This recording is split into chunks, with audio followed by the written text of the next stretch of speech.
જય શ્રી કૃષ્ણ મિત્રો। તો આજે આપણે બનાવીશું વઘારેલા છાશવાળો રોટલો। તો ચાલો આપણે જોઈએ। સૌપ્રથમ આપણી પાસે સાંજનો કે પહેલાંનો બનાવેલો જે રોટલો હોય તેનો આપણે તેમાં ઉપયોગ કરીશું। રોટલાના આવી રીતે નાના નાના કટકા કરી લઈશું।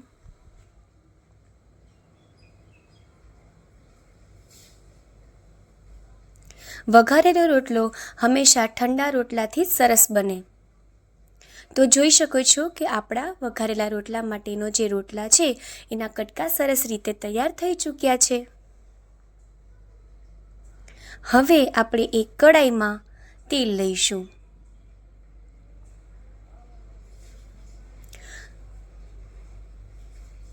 ચારથી 5 ટેબલસ્પૂન જેટલું તમે તેલ નાખી શકો છો। તમારા રોટલાના પ્રમાણે તમે તેલ ઉમેરી શકો છો। જે પ્રમાણે રોટલો હોય તે પ્રમાણે તમે વધારે તેલ એડ કરી શકો છો।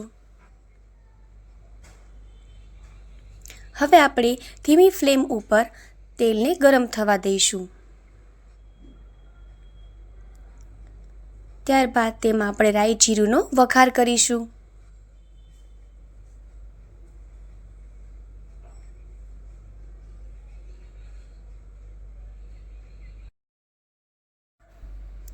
ત્યારબાદ હવે આપણે તેમાં લસણ, લીમડો અને સમારેલી ડુંગળી નાખીશું।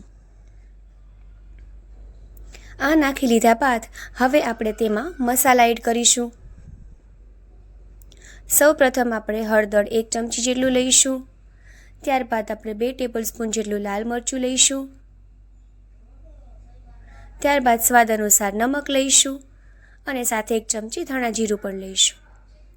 તેની સાથે તમે વધારે સ્વાદ ટેસ્ટી બનાવવા માટે તમે લસણની ચટણીનો પણ ઉપયોગ કરી શકો છો।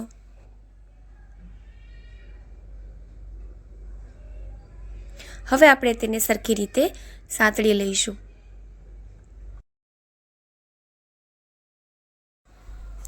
હવે આપણે તેમાં 2 કટોરા જેટલી ખાટી છાશ એડ કરીશું। તમે તેમાં મીડિયમ છાશ પણ એડ કરી શકો છો। હવે આપણે તેને સરખી રીતે મિક્સ કરી લઈશું અને ધીમી ફ્લેમ પર તેને થોડીવાર ઉકળવા દઈશું।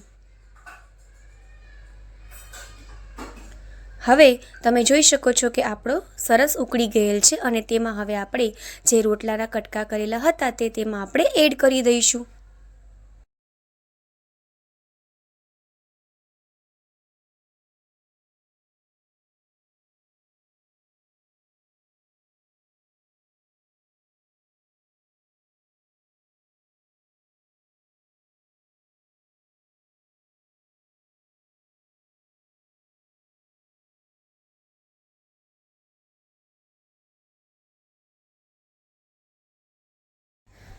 આ રીતે તેને આપણે ગેસની ધીમી ફ્લેમ ઉપર થવા દઈશું જ્યાં સુધી તે સરખી રીતે ઉકળી ના જાય। હવે તમે જોઈ શકો છો કે આપણો વઘારેલો રોટલો છે એ તૈયાર થઈ ચૂક્યો છે। હવે તેની ઉપર આપણે કોથમરી નાખી અને તેને સારી રીતે ક્રશ કરીને આપણે લઈ લઈશું।